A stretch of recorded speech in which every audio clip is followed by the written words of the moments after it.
Chris Matan here, Real Estate Machine Show. So we're going to continue on the series and talk a little math and how, I use math in the machine shop and math in the real estate world and how those two can kind of intertwine. And rate is, a popular term, right? You've got interest rates, you've got cap rates, you've got burden rates, in the shop. You got all these different kind of rates. So I want to talk through two rates that I use on a daily basis.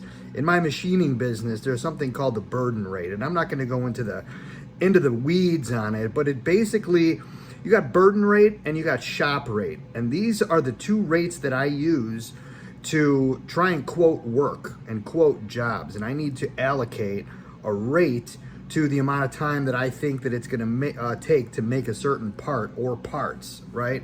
So when you use the burden rate is kind of related to the overhead of the operation. For example, office salaries, utilities, insurance, rent, those type of fixed costs inside of the business. That's how you calculate the burden rate. You take all those costs and you divide it by the total hours that are worked inside of the shop.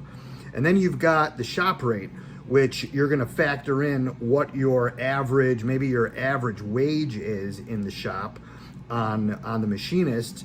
Put those two together and you're going to come up with an hourly rate that you're going to calculate against the time it takes to what you think. I mean, listen, it's a guesstimate game when it comes to quoting work, but you need to come up with a labor number and an hourly rate. So those are the figures that I kind of put together in my little goulash to come up with a shop rate to charge and ultimately come up with a price that I give to customers and hopefully win the job.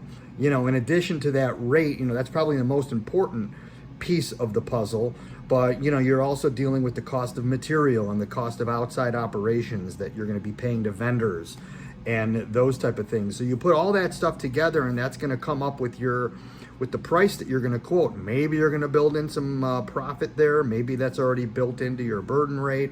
There's a million ways to skin a cat, but burden rate and shop rate is something that I use on a daily basis.